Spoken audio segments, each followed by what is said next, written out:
Dans le grand B, nous avons vu le principe d'action de substances telles que l'héroïne, qui était transformée en morphine, sur le système nerveux central au niveau donc, du circuit de récompense. Et donc, nous avons vu que l'absorption de drogue entraînait une sensation de plaisir. Cependant, il y a un effet dévastateur à cela, c'est que la prise de drogue, entraîne une dépendance à cette dernière qui peut amener cette dépendance par la prise de drogue qui va être de plus en plus fréquente et en quantité forte, peut aller jusqu'à amener la mort. Donc dans le grand C, nous allons voir quels sont ces mécanismes qui entraînent la dépendance. Et pour le découvrir, vous aviez réalisé un exposé écrit sur les mécanismes de la dépendance. Nous allons donc en tirer les informations les plus importantes. Tout d'abord, nous allons nous intéresser à une drogue plus précisément. On ne pourra pas traiter toutes les drogues, on va s'intéresser à celle qui est de type opioïde, c'est-à-dire l'héroïne, puisque à partir de la morphine, on est en mesure de fabriquer l'héroïne, et une fois qu'on a l'héroïne, nous avons vu que dans le cerveau, cette héroïne se retransformait en morphine. Comment est-ce que l'on prend de l'héroïne? Eh bien en intraveineuse, c'est-à-dire qu'on fait une piqûre dans la veine et on injecte la drogue.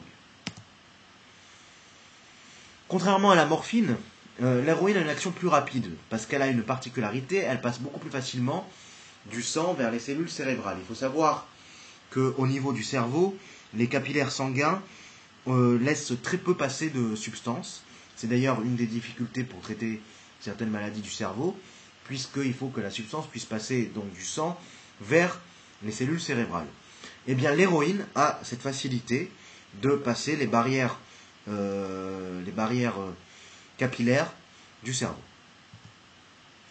Une fois que donc l'héroïne a traversé les barrières capillaires, elle se retrouve dans le cerveau, eh bien l'héroïne à ce moment-là est transformée en morphine, c'est ce que nous avions déjà dit dans le chapitre précédent.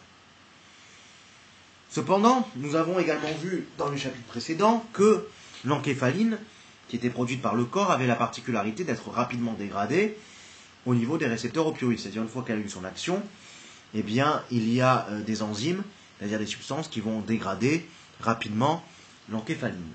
Ce n'est pas le cas avec la morphine. La morphine, une fois fixée sur les récepteurs, elle y reste durant un long moment. Et la dégradation prend plus de temps. On pourrait se dire, bon, comme la morphine est fixée, la sensation de plaisir va durer plus longtemps. Non, ce n'est pas le cas. Une fois que c'est fixé, elle va agir, puis la sensation va se dissiper, malgré le fait que la morphine reste fixée. Et le problème va être le suivant.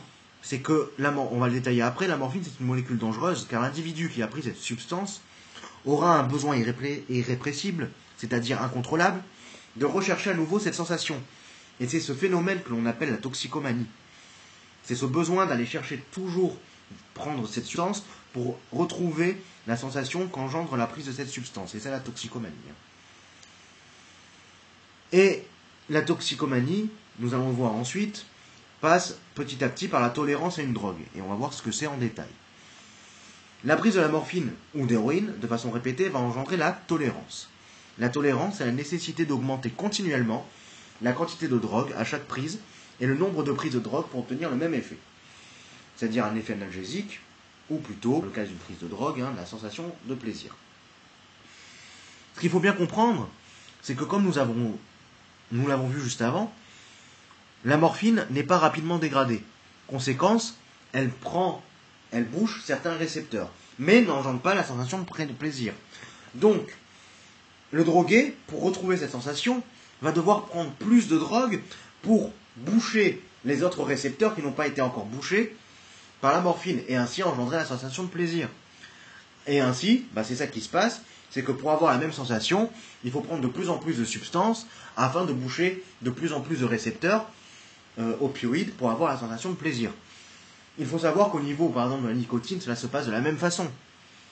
C'est-à-dire que la première cigarette du matin, et on verra un peu plus, vous aviez à le traiter entre autres dans vos exposés, la première cigarette du matin, eh bien, fait le plus d'effet.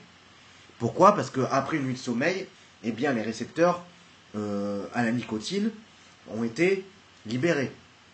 A l'inverse, durant la journée, eh bien, on enchaîne de plus en plus de cigarettes. Pourquoi? Eh bien parce que les récepteurs étant bouchés, il faut fumer davantage pour avoir plus de nicotine, pour que les récepteurs restants soient touchés par la nicotine et ainsi avoir la sensation de plaisir. C'est exactement le même principe, que ce soit une drogue dure, comme l'héroïne, ou une drogue douce, comme la nicotine. Revenons donc au niveau de notre tolérance par rapport à l'héroïne. Eh bien, la vie quotidienne de l'individu drogué se concentre quasi exclusivement sur la recherche et la prise de drogue. C'est-à-dire qu'il y a un tel manque lorsqu'il n'y a pas cette sensation que l'individu va être obnubilé par la recherche et la prise de drogue pour retrouver cette sensation de plaisir. Ce qui pourrait amener l'individu à une overdose. Et l'overdose peut être mortelle, car la morphine inhibe, c'est-à-dire diminue fortement le centre nerveux au niveau du bulbe rachidien.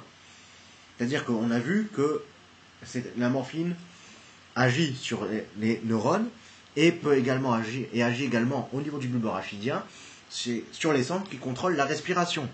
Ainsi, une trop grosse prise de morphine peut entraîner l'étouffement, puisque la respiration, la contraction du diaphragme n'est plus prise en charge, puisque les centres nerveux du bulbe rachidien qui contrôlent la respiration sont inhibés. Alors, quelques définitions sur les termes que nous avons vus. L'overdose, c'est une surdose, c'est-à-dire une dose excessive de drogue qui peut être mortelle. Et nous avons parlé du bulbe rachidien. On l'avait déjà vu sur un schéma précédent, mais je rappelle où il se situe sur cette image. C'est la partie postérieure de l'encéphale, c'est-à-dire vers le bas, qui est située juste au-dessus de la moelle épinière. C'est juste en dessous du cortex, si on veut. En fait, il y a d'autres éléments au-dessus tout de même. C'est juste au-dessus, par contre, de la moelle épinière. Maintenant, nous allons voir ce qu'est la dépendance à une